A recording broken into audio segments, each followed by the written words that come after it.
Video में आप सभी का स्वागत है। आज हम देखेंगे बिहारी के पदों की व्याख्या बिहारी रत्नाकर, जिसका संपादन किया है जगन्नाथ दास रत्नाकर ने। तो इस वीडियो में आपको मेजर के बारे में और एमडीसी और एमआईसी का पूरा आपको मिलेगा। एमआईसी और एमडीसी का आपको पद नंबर 67 तक आपको मिलेगा। तो आइए प्रारंभ करते हैं। मेरी भव बाधा हरव राधा नागरी सोई, जातन की छाई परे श्याम हरित दुति होई। इस पंक्ति में कवि ने राधा जी की वंदना की है। प्रस्तुत दोहे में बिहारी जी कहते हैं कि वह चतुर राधिका जी मेरे सांसारिक कष्टों को दूर करे, जिनके पीले आभा वाले शरीर के छाई यानी पढ़ने से श्याम वर्ण के श्री कृष्ण रहित वर्ण की द्युति होने अर्थात हरे रंग के हो जाते हैं। अर्थात राधा के प्रभाव पड़ने से सांवले कृष्ण भी हरे रंग के हो जाते हैं। यहाँ पर हरे का मतलब खुशी रहने के भाव से किया जा सकता है। तो फिर से एक बार देखते हैं। मेरी बहु बाधा हरो राधा नागरी सोई, हे राधा जी आप मेरी बाधा को हरिए और जातन की छाई पड़े, और जिसके शरीर पर आप परछाई पड़ जाती हैं उसको आप हरित कर देती हैं। चलिए आगे देखते हैं। दूसरा नंबर, ये पद नंबर 8 है। हाँव रिझी लखी रिझी हाँव, छबीले छबीले लाल, सोन जूही सी होती दुती, मिलत माल ती माल। अब इसमें सखी नायिका से कहती है कि हे नायक, मैं नायिका के अनिवर्चनीय सौंदर्य को देखकर मुग्ध हो गई हूँ। हे छैल छबीले रसिक, उस नायिका का वर्ण इतना लावण्यमय और चंपक पुष्प के समान स्वर्णिम है कि उसके गले में पड़ी हुई मालती पुष्पों की सफ़ेद माला सोनजूही के पुष्पों वाली पीतवर्णा लगने लगी है। अभिप्राय यह है कि नायिका चंपक वर्णी पद्मिनी है, उसके गले में मालती की माला है जिसका पीताभ वर्ण ऐसी स्वर्णिम आभा लिए हुए है कि श्वेत मालती पुष्पों की माला भी सोनजूही जैसे सुनहरे पुष्पों की माला के रूप में अभी आभासित हो रही है। मतलब हौ रिझी लखी रिझी हौ, छबीले लाल, मतलब उसके मुखमंडल पर हम कैसे उसके सौंदर्य पर कितने मुग्ध हो गई हूँ। सोन जूही सी होती द्युति मिलत मालती लाल, और उसकी जो द्युति मतलब उसका जो मुखमंडल है वो सोन जूही के समान हो गया है, और मिलत मालती लाल, माल जैसे लगता है कि उस मालती से जो माली है वो मिल गया है। नेक्स्ट आगे है। छीनै पट में झुलमुली झलकती ओप अपार, सुर तरु की मनु सिंधुल में लसती सपल्लव डार। यहाँ पर जीने आवरण में लिपटी हुई नायिका के सौंदर्य पर मुग्ध होकर नायक कह रहा है कि महीन वस्त्रों के अंदर से नायिका के शरीर की कांति इस प्रकार झिलमिलाती हुई शोभा दे रही है मानो समुद्र के अंदर कल्प वृक्ष की कोई डाली पत्तों सहित झिलमिलाती हुई दिख पड़ रही हो। मनु सिंधु, सिंधु मतलब होता है समुद्र। अजो तरियानो ही रहियो श्रुति सेवत इक रंग, नाक बास बेसरी लहिया बसी मुकुतनु के संग। अब यहाँ पर कवि ने निरंतर वेद पाठ करने की अपेक्षा निरंतर सत्संग को श्रेष्ठ बताया है। इस मत की पुष्टि तरियाना और बैसरी जैसे शब्दों में श्लेष का विधान करते ही दिखता है। तरियाना अर्थात कर्ण आभूषण को कहा जाता है, मतलब तरियाना मतलब कान का आभूषण होता है, और इसके साथ साथ आज भी कान के पीछे ही पड़ा रहता है। किंतु बेसरी अर्थात नाक, बेसर मतलब होता है नाक का आभूषण। नाक का आभूषण जिसमें मोती लटकता है, उसने नाक के साथ रहने से कान की अपेक्षा उच्च पद प्राप्त कर लिया है। देखो, अजो तरियानो ही रहियो श्रुति सेवत इक रंग, मतलब वेद पाठ करने से और हमेशा वेद पाठ करने की अपेक्षा सत्संग को श्रेष्ठ बताया है, क्योंकि जो सुनने का जो यंत्र है उससे हम क्या करते हैं, उसको सुनते हैं। नाक बास बेसरी लहियो बसी मुकुतन के संग, और नाक बास और जो नाक है, नाक में जो बेसरी पहना जाता है उसमें वह मुक्तन मोती के साथ वो रहता है, जबकि बसी मुक्तन यानी मोती के साथ रहता है, जबकि श्रुति से यानी कि कर्ण से हम क्या करते हैं, उसको सुनते हैं। आगे है। पाई महावरु दैन को नाइन बैठी आई, फिरी फिरी जानी महावरी एड़ी मिड़ती जाई। मतलब नायिका के महावर लगाने के लिए, महावर मतलब एक आलता होता है, आलता को कहा जाता है महावर। वह पैरों में महावर लगाने के लिए आती है और नायिका के समक्ष बैठ जाती है। नाइन महावर अर्थात लाल रंग के सराबोर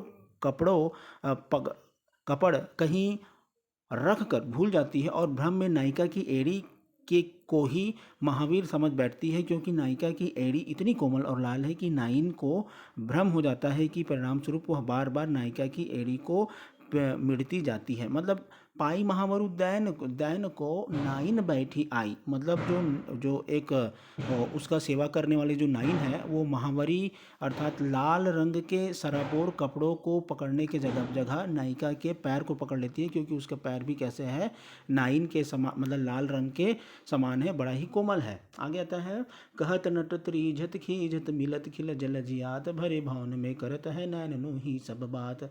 सखी कहती है कि नायक अपनी आंखों के इशारे से कुछ कहता है, अर्थात रति की प्रार्थना करता है, किंतु नायिका उसे रति विषयक निवेदन को अस्वीकार कर देती है।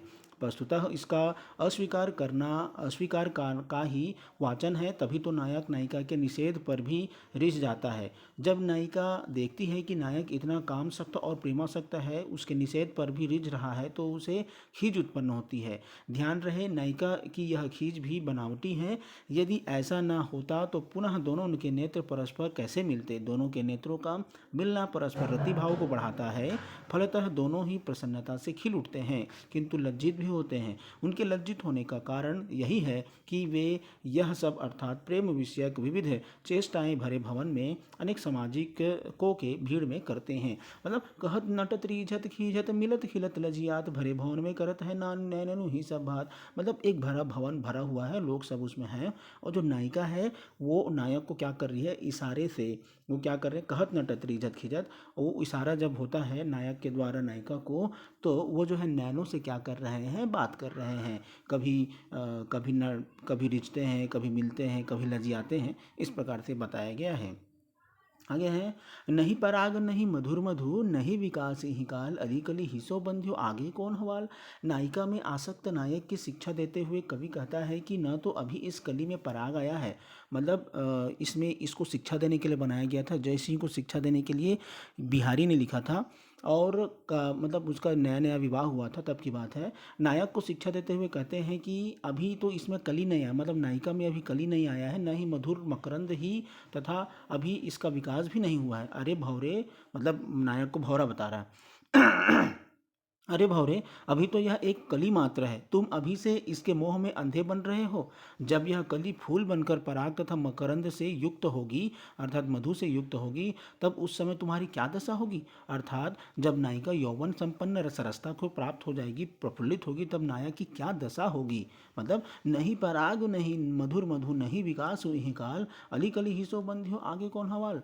मतलब राजा को बोलते हैं समझाते हुए कि तुम अभी से उसके काम में मत जाओ, काम में मत पड़ो, अभी वो कली है, जब वो पुष्प बनेगी तो तुम्हारा क्या हाल होगा। चलिए नेक्स्ट, दीर्घ सांस न ले ही दुख सुसाई ही न भूली दई दई क्यों करतु है दई दई सुकबूली।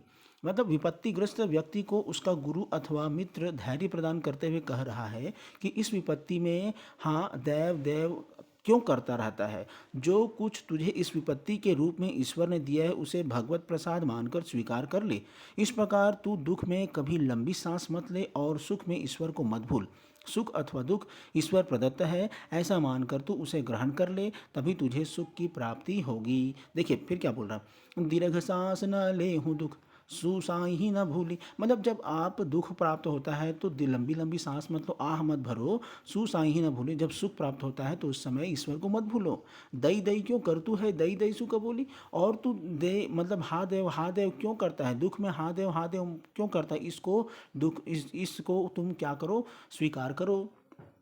आगे, कौन सुने का सौ कहा कौन सुने का सौ कहा सुरति बिसारी ना बदी बदी ज्यों लेता है ए बदरा बदरा बदरा।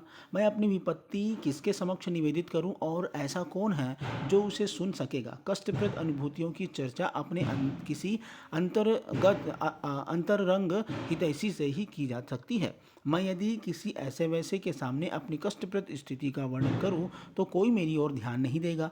इस संसार में सभी अपनी अपनी बात सुनते हैं, यह मेरा दुर्भाग्य है कि मेरे स्वामी ने भी मुझे विस्मित कर दिया है। उनकी अनुपस्थिति में ये दुष्ट बादल स्पष्ट रूप से मुझे अधिक पीड़ा करने लगे हैं। कौन उसने कासों कहूँ सूरति बिसारी ना। मैं अपनी बातों को किससे कहूँ, क्यों किसको बताऊं, बदी बदी जो लेता है ए बदरा बदरा, मतलब बदी बदी ये जो बादल है, जो दुष्ट बादल है, ये बार बार घुमड़ रहे हैं और जिसके कारण से ये मुझे क्या कर रहे हैं, कष्ट दे रहे हैं। आगे हैं नंबर 67 है, यहीं तक एमडीसी और एमआईसी का जो कोर्स है यहीं तक समाप्त होता है। पद संख्या 67 जब समाप्त हो जाएगा तो एमडीसी और एमआईसी पढ़ने वाले इस वीडियो को ब्रेक कर देना, मतलब आपका फिर हो जाता है पढ़ाई।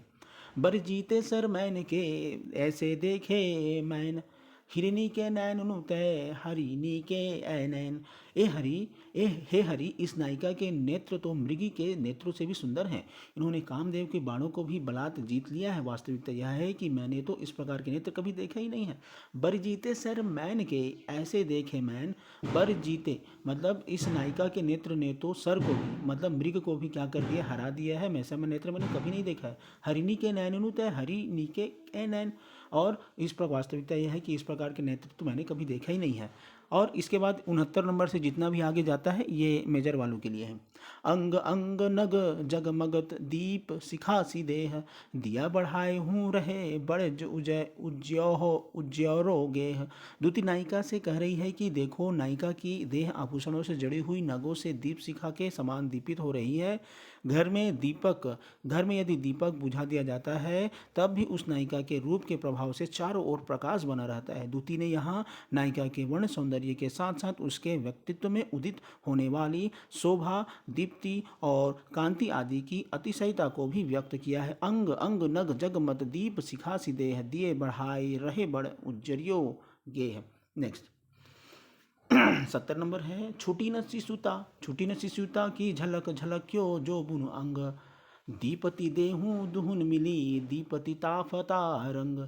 नायिका के शरीर में अभी बचपन की झलक समाप्त भी नहीं हुई थी कि किंतु उसके शरीर में यौवन झलकने लगा है। एक प्रकार से नायिका की स्थिति सहसा और यौवन के बीच की हो गई है। इन दोनों अवस्थाओं के मेल से नायिका के शरीर की झलक धूप छाही रंग के कपड़े जैसी है, अर्थात जिस प्रकार से धूप छाह नामक वस्त्र के ताने बाने के रंग अलग अलग चमकते हैं, उसी प्रकार नायिका के शरीर में लड़कपन अर्थात भोलापन और युवावस्था दोनों ही साथ साथ लक्षित होती है। मतलब छूटी न शिशुता की झलक, मतलब उसके शरीर में बचपना नहीं छूटा है और झलकियों जोबनी और उसमें यौवना आ गया है, मतलब यौवना स्थिति आ गया, मतलब वो किशोरावस्था में है। दीपति देह दुनू मिली दीपति ताफता, और इस प्रकार से दोनों का जो रंग है उनके शरीर में दिख रहा है, मतलब किशोरावस्था आ गया है। आगे है, पत्रा ही तिथि पाइये वा घर के चहु पास, नित्य प्रति पुण्यई रहे आनन ओप उजास। नायिका के घर के चारों ओर इतना प्रकाश रहता है कि केवल पंचांग की सहायता से ही तिथि का पता लग जाता है। कहने का तात्पर्य यह है कि नायिका का मुख पूर्णिमा के चंद्रमा के समान सुंदर है, इसलिए नायिका के घर के चारों ओर हमेशा पूर्णिमा बना रहता है। अर्थात परिणाम स्वरूप तिथि की जानकारी ही नहीं हो पाती। यदि कोई तिथि जानना चाहता है तो उसे पंचांग की सहायता लेना पड़ती है। पत्रा ही तिथि पाई है वहाँ घर के चहु पास, मतलब जब उसको नायिका के घर के आसपास जब उसको तिथि जानना होता है तो उसको पंचांग लेना पड़ता, पत्रा ही मतलब पंचांग लेना पड़ता है। नित्य प्रति पुण्य ही रहे आनन ओ पूजा, और उसको आनंद जो मुखमंडल है हमेशा कैसे रहता है, पूर्णिमा के समान उजाला रहता है, इसीलिए कन्फ्यूजन हो जाता है।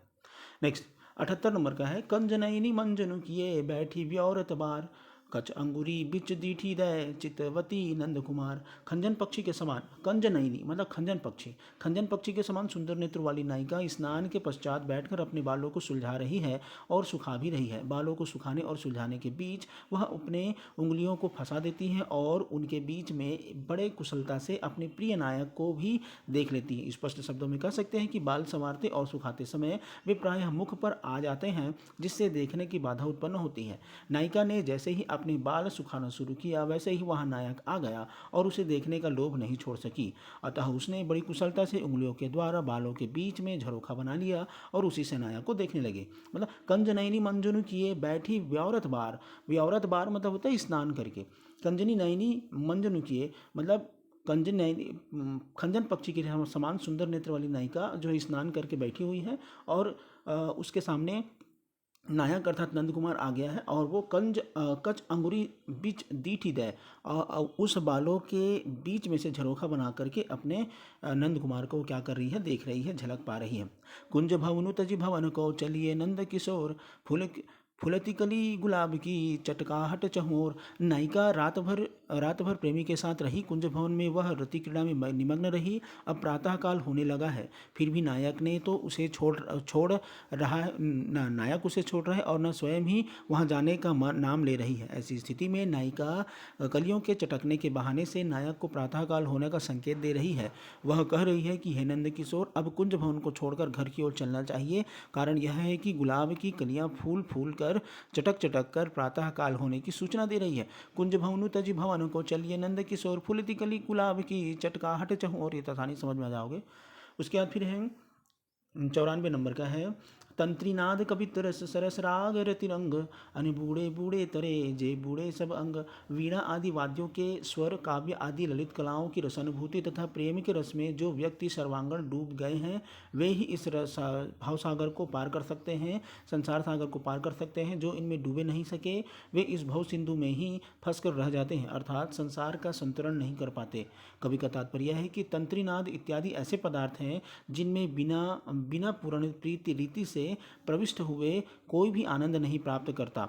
यदि इनमें पढ़ना हो तो पूर्णतया से पढ़े, यदि पूरी तरह नहीं पढ़ सकते तो इनमें सर्वथा दूर रहना उचित है। तंत्रीनाद कवित रस सरस राग रतिरंग, मतलब वाणी आदि वाद्य यंत्र ललित कलाओं में उसमें डूब करके यदि अगर आप उसको प्राप्त करते हैं और वे ही इस संसार भव सागर से क्या कर सकते हैं, इस संसार रूपी सागर से आपको पार लगा सकते हैं। अन बूढ़े बूढ़े तरे जे बूढ़े सब अंग, और जो इसमें बुड़ गया है, जो इसमें खो गया है, जो इस प्रकार के ललित कलाओं में खो गया है, वो पूर्णतः बुड़ जाता है और उसको पूरा अंग जो है क्या हो जाता है, भीग जाता है। 121 नंबर का देखिए, या अनुरागी चित्त की गति समझे नहीं कोई, जो जो बूढ़े श्याम रंग त्यों त्यों उज्ज्वली होई। मनुष्य के अनुरागी हृदय की वास्तविकता, गति और स्थिति कोई भी नहीं समझ सकता। जैसे जैसे मन कृष्ण भक्ति के रंग में डूबता जाता है, वैसे ही वैसे वह अधिक उज्ज्वल और उज्ज्वल होते जाते रहता है, उज्ज्वल से और उज्ज्वल हो जाता है। यानी जैसे जैसे व्यक्ति भक्ति के रंग में डूबता है, वैसे वैसे वह अपने समस्त दुर्गुणों से दूर हो जाता है। या अनुरागी चित्त की गति समझे नहीं कोई, या अनुरागी मतलब भक्त की जो हृदय है, चित्त है, उसको कोई नहीं समझ सकता। जैसे जैसे वो श्याम रंग में डूबते जाता है और वो क्या हो जाता है, बाद में उज्ज्वलता उसको प्राप्त होते रहता है। जपमाला छापे तिलक सरय को न एको कामू, मन काचे नाचे वृथा साचय राचे रामू। माला लेकर किसी मंत्र विशेष का जाप करने तथा मस्तक एवं शरीर के अन्य अंगों पर तिलक छाप लगाने से तो एक भी काम पूरा नहीं हो सकता, क्योंकि ये सब तो आडंबर मात्र हैं। कच्चे मन वाला तो व्यर्थ में ही नाचता रहता है, उसमें राम प्रसन्न नहीं होते। राम तो सच्चे मन भक्ति करने से ही प्रसन्न होते हैं। जप माला छापे तिलक सरय ने एकू काम, ये जप माला तिलक फालतू है, इससे कुछ नहीं होने वाला है। मन कांचे नाचे वृथा साचे राचे नाम, मतलब यदि अगर आपको सच्चे मन से आप राम का नाम लेते हो तो जरूर उसको क्या हो जाते हैं, प्रसन्न हो जाते हैं। जटित नीलमणि जगमत जटित नीलमणि जगम कति, सीक सुहाई नाक मनो अली चंपक कली, बसी रसूले तू निशांक। नायिका की नाक पर नीलम जड़ी हुई है। लौंग का देखकर नायक कहता है कि नायिका की सुहावनी नाक पर नीलम जड़ित सुंदर लौंग जगमगाती हुई इस प्रकार शोभायमान हो रही है, मानो कि चंपा की कली वहाँ पर चंपा की कली बैठा हुआ है और उस पर भावरा निशंक होकर रसपान कर रहा है। जो नाक में आभूषण पहनते हैं उसके बारे में बताया गया है। जड़ित नीलमणि जगमती, सीक सुहाई नाक, उसके नाक पर जो है एक लौंग के समान आभूषण है और उस पर नीलम जड़े हुआ है और वो ऐसे लग रहा है मानो कोई भंवरा, अली मतलब भंवरा, मानो कोई भंवरा उस पर रस लेने के लिए निशंक रूप से बैठा हुआ है। आगे देखते हैं 182 नंबर का है, 82 है। जहाँ जहाँ ठाढ़ लाख्यो श्याम सुभग सिर मौर, बिनहु उन गुछिनु गही रहतु, जिगनु अजौ वह ठौरु। नायिका जहाँ जहाँ कृष्ण के साथ घूमती फिर रही थी, उन स्थानों को देखकर उसे कृष्ण की स्मृति हो आती है। कवि कह रहा है कि नायिका सौभाग्यशालियों में श्रेष्ठ प्रिय कृष्ण को जिन जिन स्थानों पर प्रेम के दौरान खड़ी देखती थी, उन स्थानों पर अब भी उसकी अनुपस्थिति में क्षण भर भी टिक नहीं पाती।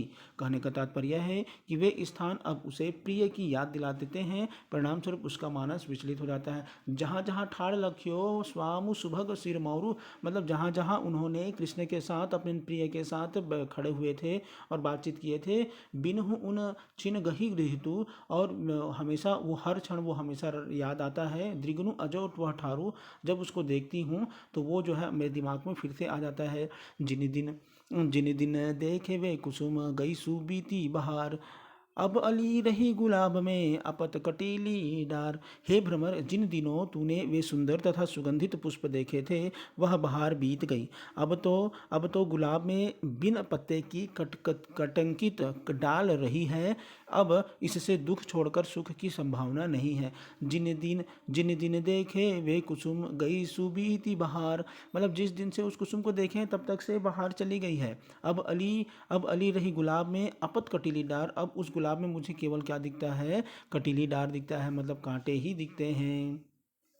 आगे 299 नंबर का है। सघन कुंज घन घन तिमिरु अधिक अंधेरी राती, तऊ न दूरी है श्याम वह दीप शिखा सी जाती। कुंज सघन है, कुंज मतलब जो वन होता है, जंगल होता है। वन सघन है, बादलों का अंधकार घना है और रात भी अंधेरी है, तथापि है श्याम हे दीप शिखा सी नायिका छिपेगी नहीं। वह दीप शिखा के समान जो नायिका है वो छिपेगी नहीं, क्योंकि अंधेरे में दिया नहीं छिपता। आगे है 301 नंबर का है। शीस मुकुट कटिका छनी कर मुरली उर्मार, यही बानक मो मन बसो सदा बिहारी लाल। कटी मतलब कमर होता है। सिर पर मोर मुकुट है, कमर में पीताम्बर की काछनी है, वस्त्र है, हाथ में मुरली और हृदय पर मोती की माला है। हे बिहारी लाल, इस बाने से, इस सज धज से मेरे मन में सदा वास करो। शीस मुकुट कटी काछनी कर मुरली उर्माल, यही बानक मो मन बसो सदा बिहारी लाल। बहुत सिंपल है। आगे है अधर अधर धरत हरि कै परत, ओठ डिठी पट ज्योति, हरित बांस की बांसुरी इंद्रधनुष रंग होती। यहाँ पर जो है बिहारी लाल से लिया गया है, बिहारी पंक्ति से, बिहारी रत्नाकर से लिया गया है। और इसमें दोहा है, प्रसंग है, जिसमें श्री कृष्ण द्वारा बांसुरी की होंठ पर रखने और वह बांस की बांसुरी इंद्रधनुष के रंगों सी हो जाती है, इसका चित्रण किया गया है। एक सखी राधिका जी से कहती है कि जब श्री कृष्ण अपनी बांसुरी को होंठों पर रखते हैं तो उस पर होंठ, नेत्र, पीताम्बर की ज्योति पड़ते ही वह हरे बांस की बांसुरी इंद्रधनुष की भांति अनेक प्रकार में परिवर्तन हो जाती है, अर्थात बहुरंगी शोभा को क्या करती है, प्राप्त हो जाती है। अधर धरत हरि कै परत, ओठ डिठी पट ज्योति, मतलब जो बांसुरी है वह हरि के, कृष्ण के होंठ पर पड़ती है तो बड़ा ही वो सुंदर मनोहर हो जाती है और वह इंद्रधनुषी रंग के समान उज्ज्वल हो जाती है, शोभायमान हो जाती है। ब्रजभाषा है, मुक्तक शैली है, प्रसाद गुण है, छंद है और अनुप्रास अलंकार है। इन दुखियाँ अखियानु को सुखु हरि ज्योई नाही, देखे बनैन देखते अनदेखे अकुलाही। मतलब इसमें इन दुखिया अखियानु को सुखु सिर ज्योई नाही, देखे बनैन देखते अनदेखे अकुलाही।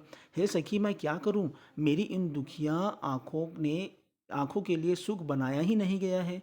इनके देखने पर, अर्थात नायक के दृष्टिगोचर होने पर लज्जावश देखते ही नहीं बनता। ना देखने से, यानी नायक के दृष्टिगोचर न होने से ये पर भी ये व्याकुल हो जाता है। देखिए अब यहाँ पर इन दुखियानी अखियानु को सुखु सरजियों नाही, मतलब इस दुखिया आँखियाँ के लिए तो सुख तो बनाया ही नहीं गया है। देखे बनाए न देखते, जब वो पास हो जाते हैं तो देखते नहीं बनता। अनदेखे अकुलाही, उसमें लज्जा के कारण मैं नहीं देख पाती हूँ, और जब नहीं देखती हूँ तो उसमें व्याकुलता होती है। तो ये हो गया पूरा का पूरा व्याख्या। ये आपका मेजर का भी काम आएगा, माइनर का भी आएगा और एमडीसी का भी आएगा।